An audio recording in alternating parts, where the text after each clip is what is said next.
It also tackles down on sustainability, which is Mm-hmm. a la mode term. We Oh all want my to be gosh, yes. sustainable.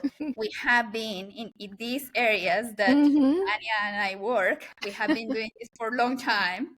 Very long Just we time. have, yeah, exactly. We didn't have the term, but we have been Mm-hmm. extending life of assets forever, right? So this is what we Always. want. So perfect. So now let's talk a little bit of, you said everything that moves. So that is where the rotative piece Oh, comes. yes. So we always talk about things that happen in things that don't move, my Mm-hmm. piping vessels, columns, all those things that are static. In your world, everything moves. So Oh, I guess yeah. there is a million parameters to check Oh my for. God, yes.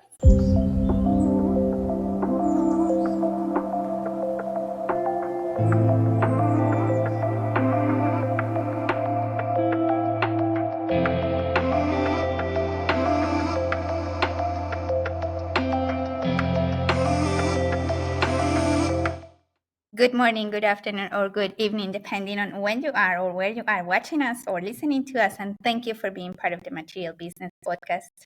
My name is Monica Hernandez, and I have a super special guest. I was just saying to Sanya, I have never found someone that works in rotative that is a female that is being the first one in so many things. So we've been really, really lucky to have you in here. Thank you for coming to the show, Sanya. I am so glad that you invited me, Monica. Thank you for inviting me and for letting me be part of your podcast and to be on the show and to maybe inspire more people to get into this field, more women. Definitely, definitely. This is what the purpose of this community is. Mm-hmm. It is just to bring awareness and then to know all the amazing things that are done by so many beautiful and amazing people around the globe, and share knowledge and inspire people, and then obviously support women, empower women. This is totally Mm-hmm. something you can do. So if you have ever thought about lubrication, is that something that, what does that even mean? Yes. Listen to this podcast because it is going to be really, really good. Just a little reminder, if you're not yet following us, please go and follow us and then click on the little, what is that, bell icon, so you Mm-hmm. get our I don't know, notifications when we get super amazing guests like Sanya. So without further ado, what we're going to talk about today, we're going to talk about many things, but in summary, we'll talk about lubrication and how this world of integrity, corrosion, rotative equipment, static equipment, how can we all make better decisions? Definitely, we're going to touch base on how is this parkour being for Sanya, being the first one and the only one in the room many, many times. And then we're going to close up with a little inspiration on how we should consider this area. So many beautiful things. And so I'm going to stop the introduction right away because otherwise we'll just extend. And we have many good things to talk about. So Sanya, please, do you want to introduce yourself to the material business audience, please? Yes, definitely. So I'm Sanya Matura. I am from Trinidad and Tobago. If you do not know where that is, you need to look it up. We're in the Caribbean, gorgeous weather all the time, except when it rains, but that's still pretty good. So I'm the CEO of my company called Strategic Reliability Solutions Limited. And what we really do and what we focus on is really to, increase the reliability of different different things in different areas through consulting and training and just really sharing the knowledge because one of the things that I've realized about our industry is that we love trying to evolve and getting more stuff involved, but we need to be able to share the information because if we don't share the information, where's it gonna go, right? So my background is so very different because I have my bachelor's in electrical and computer engineering, which has nothing to do with lubrication, clearly. So I have my bachelor's in that through the University of the West Indies. And I went out into the field for a little bit. And afterwards, I got recruited by Shell Lubricants to be their technical person. And it was very interesting with that interview because in the interview, I remember the person calling me afterwards and telling me, we've gone through our lists of people and you've got like these two things going against you. And I'm like, well, what are those two things? They're like, you're female and you're young. Like, well, I can't change any of that. And then he's like, but you know what? This could totally work for you. I could see you being hardworking. I know you would do your stuff. And even though everybody else that interviewed for that role were either male or very senior, they still chose me for it. And I'm very grateful for that and for them giving me that opportunity. So when I got into that field, of course, I was the only female and still the youngest person there, right? But I learned a lot and I learned a lot quickly. And just going out into the field and find out more about rotating equipment, even some of, some static equipment, being having that background as an engineer really helped bridge a lot of gaps. So I was able to, that's why I fell in love with reliability and how lubrication just links everything. Because once it moves, you need to have some sort of lubrication involved because nobody wants that amount of friction. And like while I was in the industry, I ended up doing my master's in engineering asset management, which sort of complemented what I was doing at that point in time. And I was working on my thesis. Of course, my thesis was about oil degradation. Why not, right? So while I was working on it, I realized that I was not producing my best quality. And quality is very, very important to me. Like I make sure of that all the time. So what I did was I quit my job. I'm not advising people to do that, but I'm just saying that I quit and without a backup plan and decided to actually focus on writing my thesis and getting that done because that was really important to me and making sure that the quality was what I wanted it to be. So while I was doing that, I was like, wouldn't it be very interesting? Because I started reaching out to all of these amazing people and they were so, helpful and they knew, a lot of information and they were like, if they didn't know it, they knew somebody else who did, right? And they were willing to help me because we have like an amazing industry in terms of collaboration when it comes to that. And I absolutely love that. And I thought, well, if it would be great if there was this sort of a hub where people could, come and have all of these, reliability solutions and just everything coming together. So my thing was it had to be strategic. So that's the name of my company, Strategic Reliability Solutions. And like just focusing on really the fundamentals, getting it right, making sure that you know what it's about because a lot of times people just jump to the next side straight off and they don't take the time to understand the fundamentals or how that works. And like that's one of the core parts of the business, making sure that people understand and that we get them to do what they need to do because we could avoid so many accidents and so many downtime areas when they know what they're doing. And like since launching my company, I have written a couple of books. If you if you check that out online, there are a couple of books that are out. Of course, there are some very heavy technical books talking about what do you think it's talking about? It's talking about oil and lubricant degradation. And then I also have a series out with empowering women in STEM, which is amazing because we get to highlight the stories of women all over the globe in different areas of STEM. Like during my journey, yes, as Monica mentioned, a lot of firsts as well. Before writing my first book, before getting it published, I had written the entire book already. And I told my publisher, I'm not going to publish this book because I don't know if it's going to be accepted by the community because I'm young and I'm female. I need to have some sort of a certification that shows that I am like, I'm expert or, I know what I'm talking about. So I went to get the ICML, MLE certification, and that is International Council of Machinery Lubrication. machinery lubrication engineer, which is a lot to say. But when I got it at that time, I was the only person in the Caribbean to actually have that certification. And of course, the only female. And I think maybe still the only female. I need to check on that. And like a year or two later, I decided to go and get the varnish badge certifications also from ICML.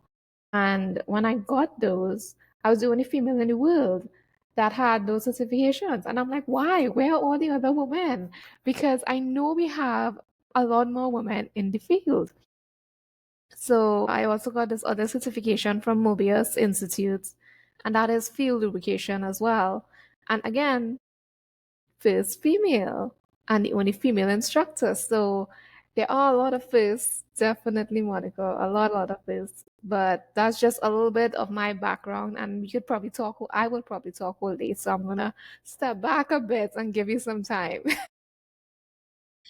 Well, thank you. And first of all, let me congratulate you Thank you. for, not only for achieving being, it's always nice to be, the look around and see, oh my God, Hmm. I achieved that. I am the one that is doing it.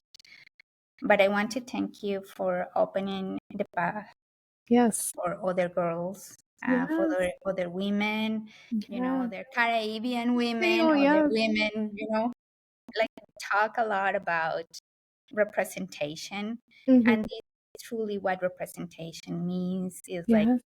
can I see myself in your eyes? Hmm. Like if I am a girl that is young and is in the Caribbean and it doesn't Hmm. know exactly if this is, yeah, well, there Hmm. you have Sanya as an example. Yes. So yeah, total, right? So it is some of those things that normally when people ask me, how does it feel? Like feels awesome, Yes. but it feels a lot of responsibility because you're the Yeah. one that decided to open up, and that is always, a challenge. So congratulations and thank you. Thank you. So let me step back. You mentioned many things that are stuck in my I did. mind. When you got that first, you know, opportunity and they told you, girl, you are a girl, Yeah. so bad for you. And you are young, so bad for you. And you're like, oh shit, I Yes. can't change any of that. So Yeah. why do you think they gave you the opportunity? I think the person that gave me the opportunity, they were a visionary leader. They knew what they wanted to achieve within their department. And I believe that they were able to sort of zone in and say, this person can do that, or this person can do something else. So I'm going to give them that chance. I'm going to give them the opportunity to learn, the opportunity to, become more of what they see the potential in that person. So I think that's one of the things that I try to do as much as possible. Wherever I see that potential in somebody else, let them know about it immediately because sometimes they may not know. They may Absolutely. not be able to see it. And So I am grateful for that. sometimes they have been told so many times Mm-hmm. that is not their place, Yep. that is difficult Yep. to believe. Mm-hmm. So I want you, Sanya, to take this podcast when it is out and send it to this person Oh, that gave you yes. that opportunity. And we thank you, person, whoever you are, for believing because you have created a lot of things just because you had that chance. Yes. And then for every leader that is listening to this, when you look at the room and then you see that most of the people are equal and then you have someone that is different, Mm-hmm. maybe giving them the opportunity will be just the winning point for your Yep. team. Definitely. Definitely. Awesome. So let's talk about reliability. I love that Boy. word. Gosh. It is, it's so expensive and we only have so many minutes. So, but how would you define reliability? Like, what is the importance of reliability? So what I like to say is that reliability is trying to make things work better than they were before or make them last longer. Like just trying to keep it very, very simple. Make it better or, make it work, even increase the efficiency of what it does. Because if you think about reliability, it can be applied to everything, every single thing, like your microwave, your stove, just being able to have that functional. And like, let's say if you don't clean off certain parts of your stove, it's not going to work as good, you know just basic things. So reliability is really about making it better, and I think we're always thinking about that. And people having that diverse background helps so much, because we think about things differently.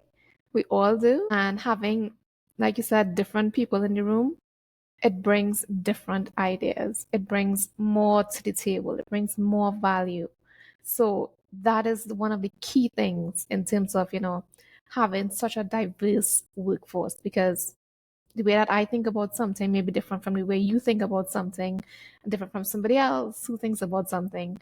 So we all have different solutions to the same problem. And that's how we solve the problem. And it is, when you have backgrounds from different Mm-hmm. industries, genders, ages, Cultures. backgrounds, Yeah. cultures, like majority of the work we do is in northern Canada. So we Right. have weather conditions that Yes. you won't have in No, Trinidad. But definitely not. if we work together and at a point is I can bring that to you, you can bring that to me, Mm-hmm. and then we can make things better. So awesome. So this is good for reliability. That's a good summary of that Yeah. word. It also tackles down on sustainability, which is Mm-hmm. a la mode term. We Oh all my want to be gosh. sustainable. We have been in these areas that Mm-hmm. Anya and I work. We have been doing this for a long time. Very long Just we time. have, yeah, exactly. We didn't have the term, but we have been Mm-hmm. extending life of assets forever, right? So this is what we Always. want to do. So perfect. So now let's talk a little bit of, you said everything that moves. So that is where the rotative piece Oh, comes. yes. So we always talk about things that happened in things that don't move, my Mm-hmm. piping, vessels, columns, all those things that are static.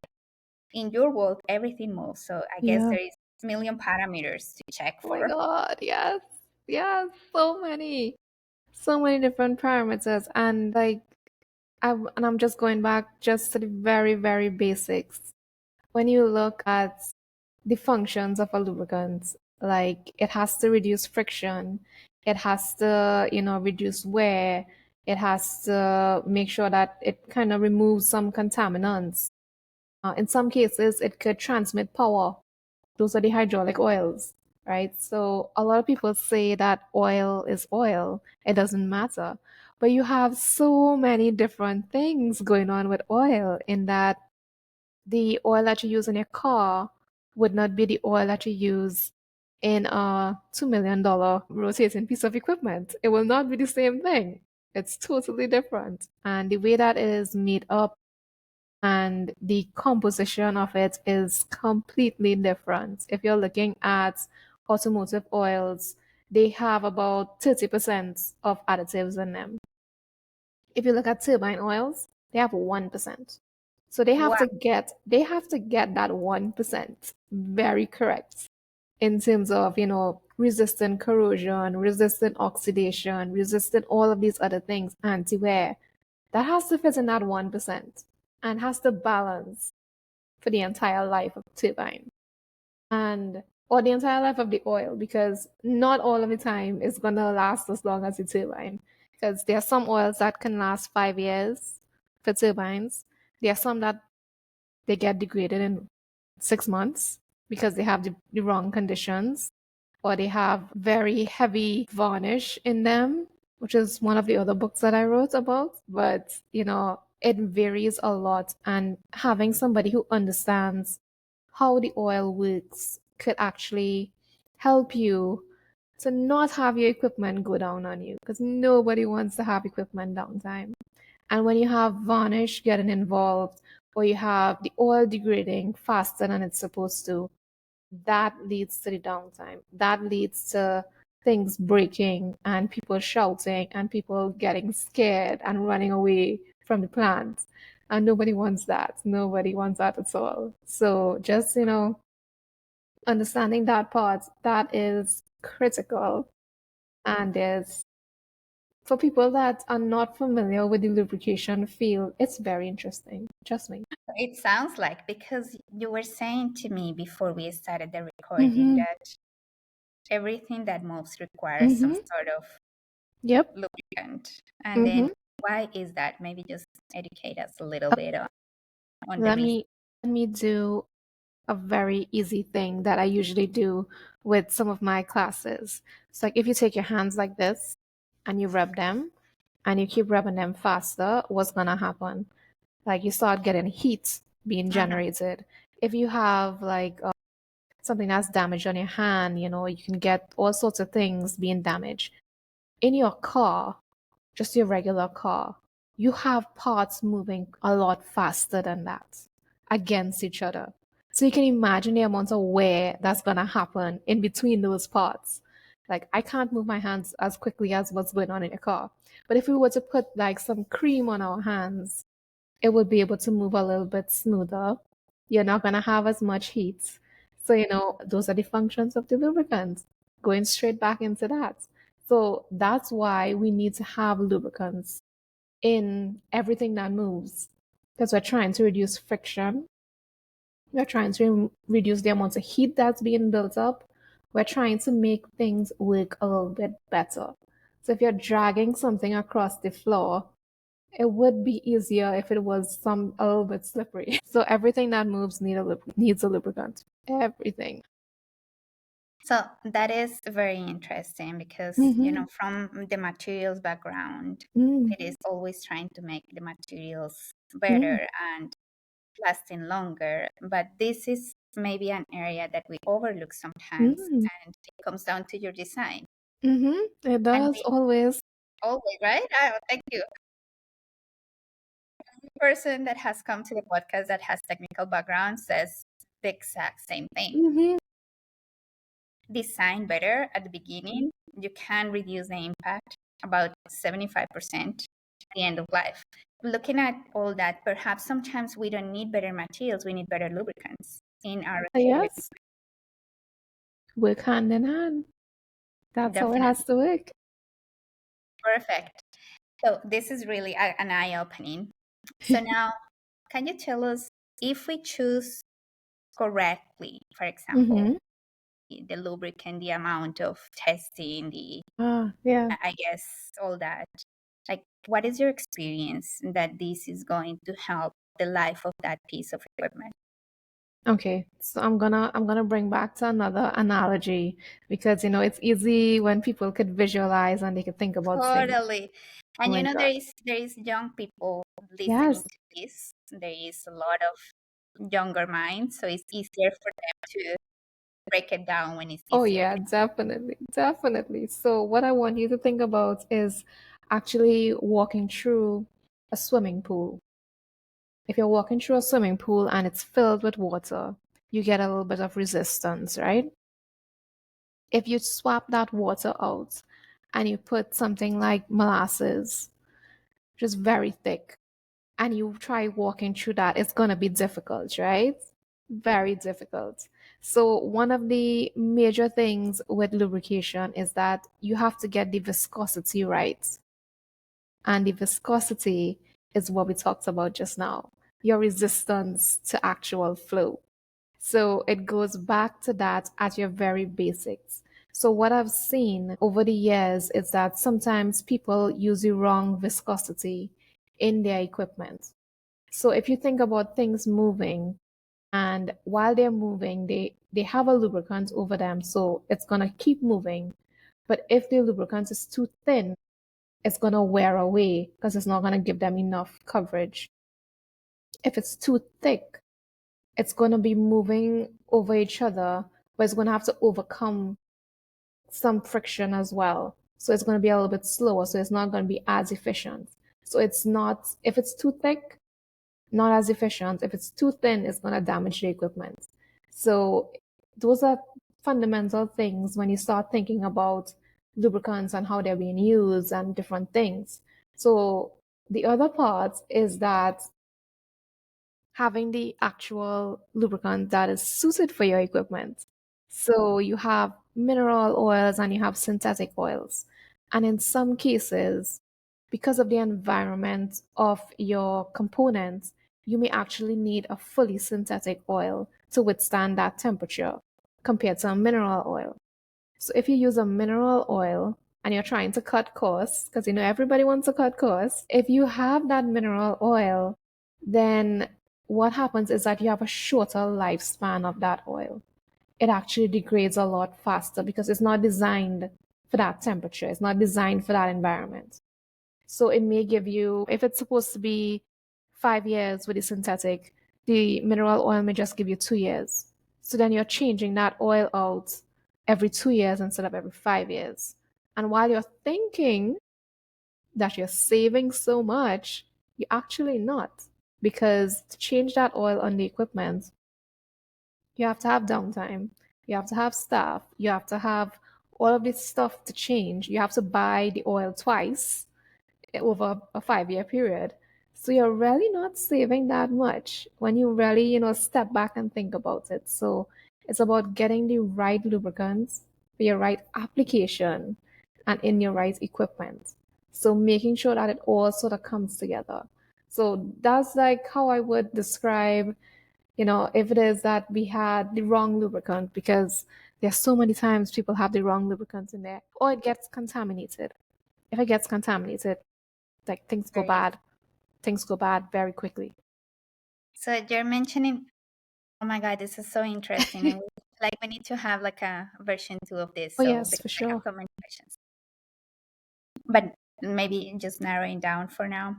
Mm-hmm. There was someone in the podcast, Florent, he came and say, and he works in very interesting stuff, like Mm. the models of corrosion that he's using Mm.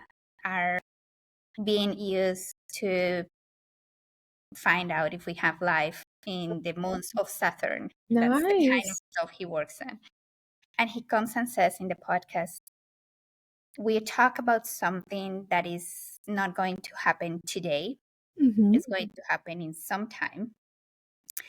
And then bringing that message is not like we are not the preferred person to go because we are saying this is going to be your case scenario in, I don't know, 20 Mm-hmm. years. Right. But you bring a point that is really important. Is like, how can you pass that message of this is Mm. important if you don't look at today's cost, but if you bring that into the future and then we'll look at it in a sustainable way. Mm. Yeah. So I think one of the ways that we need to look at that is really like an overview of what are we really trying to save. Like we're trying to save cost on what you spend on lubricants. But when you look at the budget for lubricants, lubricants actually, they're probably about 3% of your actual budget. So you're not saving as much. And if it is that you really wanted to save, maybe you save on something else or another part of your allocated budget. And one of the nice things about lubrication is that it kind of affects different parts of your budget, whether you know it or not. Because if we think about like a fleet of trucks or, some sort of vehicles, your fuel cost is probably 5 times that of your lubricant cost. And there are some lubricants that actually provide you with a 2 or 3% fuel saving. So if you invested in the right lubricants and you spend the money there, you can actually affect your fuel budget, which brings it down. So you're actually saving at some point or another. So it's very interesting, like when you take that step back and try to sort of analyze what is it that you want to save or what is it that you want to do with this budget. And I think the important part is really knowing what you want to achieve. Because I think that's where people get lost in the details and they just like, okay, we're cutting this, we're cutting that, we're cutting the next. Cutting those things are actually removing some of the value that you wanted to add. So at the end of the day, your overall quality suffers. So that's one of the things I would think about. What are you trying to achieve? That's a very valuable point, and it's always some of the stuff that, like you said, it is sometimes overlooked. Is Yes. I want to save costs, so let's Yeah. just put Let's here, cut here, this. without really understanding the like consequences. So Mm-hmm. maybe, like you said, if we step back and then look at it Yeah. in a holistic way, then we can do something better. Before coming into the like started the recording, we were talking about Mm-hmm. how our worlds are sometimes so different, like so apart, but then they Yeah. complement each other. I wish we could talk more with um first the people that take decisions on the rotative Mm-hmm. world, just to understand some of the stuff that is happening, which will definitely affect the asset that we are looking after. Have you seen, has that been your experience, or is this? It's a bit of a toss up because sometimes, a lot of the times, it goes back to the project, the project that you're working on. Because depending on the person managing the project, that's where you start getting the communication and the barriers being broken down because they would want everybody involved to know about stuff, or they'd be trying to segregate different parts to get it to run properly. So they're like, okay, no, we're going to keep the static people on the side. They know what they're doing. Let them sort that out. Rotating people are here. Let them, do what they need to do. They may never have to interact. But just, and you spoke about it in terms of the piping, changing your piping. This is, everything is linked with reliability and lubrication. Changing certain aspects of your piping can affect your flow, your different flow rates, and your integrity of your piping. Your integrity and the type of materials being used will also affect what can or what's going into that next part of your process. So if you're doing an oil analysis and you're seeing like these weird things coming up and you're like, where's that coming from? It could be from the piping side. Yeah. So that's why they need to talk because everything is related at the end of the day. But understand, like, this is again, we have to do full step back and do the overview of like what's going on here because a lot of times when we have different departments not talking to each other, that's where we lose out of valuable information. I know it happens with maintenance and operations because like they never really talk as much. Maintenance, operations, and reliability. They have some issues with talking, and you'd see it in most of the plants. Like I go to the maintenance guys, and they're like, "Yeah, we're topping this up every month. We're putting 2 drums of oil in there." And I go to the reliability guys, and they're like, "Nope, we haven't changed oil for the past 2 years." And I'm like, "Well, something's wrong here." That's why we need to have proper communication with all our departments, making sure. That's another point that a lot of the people that come to the podcast Yes. emphasize on is Hmm. collaboration and talking to Very each other. important. Is Yeah, it is one of those things that, if you think about it, just like what you're saying, if I open up the pump and I Yeah. find out a really different kind of Hmm. layer, but Yeah. some like uh, might have been from the Might upstream. have been. So it is one of those things that we need to look at. So that's fantastic. Yeah. It goes a lot. I love it because every single one, even like I have had people, like we have had guests from all over the world, and everyone Nice. comes and says the same thing, right? It is Good. like we need to communicate better, we need to Hmm. lead better, we need to Definitely. give the chances to listen to other people's opinions just to see Hmm. if they're overlooking something. So Yep. Yep. Yep. All. where do you see this, like lubrication reliability? Where do you see that going in the next, I don't know, 5 years? Boy. I think there are exciting times ahead, honestly, because we're seeing a lot of revolution in the all the different parts of it.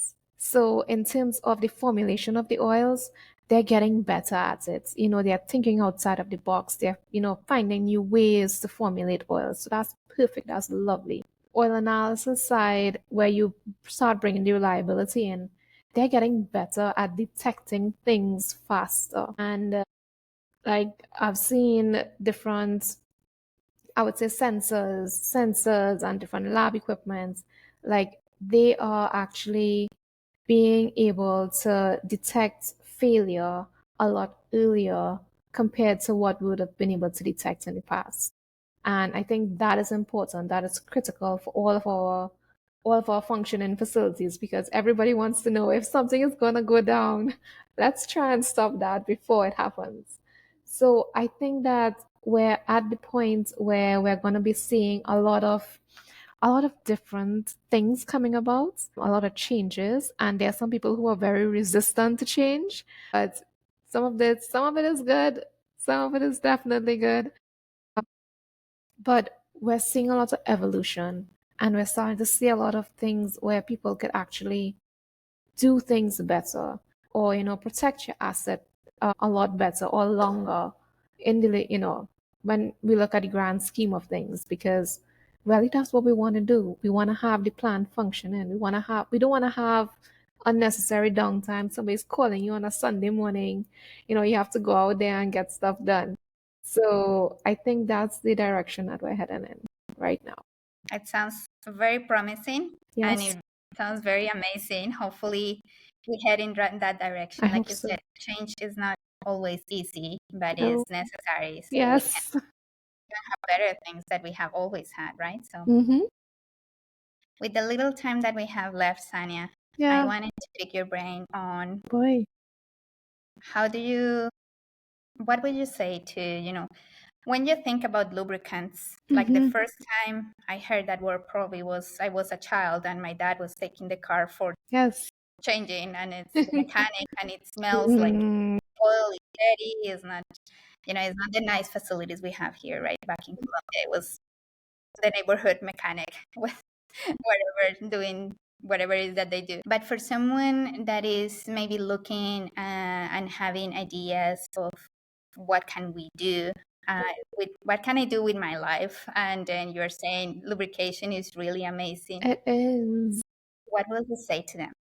I would say just be curious enough to want to learn and to be open enough to wanting to learn new things and understand how things work. Because at the end of the day, you're still doing that. You're still trying to understand how things work and to find a better way of them working. And in the lubrication field, it is an exciting time because, like I said, everything that moves needs lubrication. So you're never going to have like a dull moment.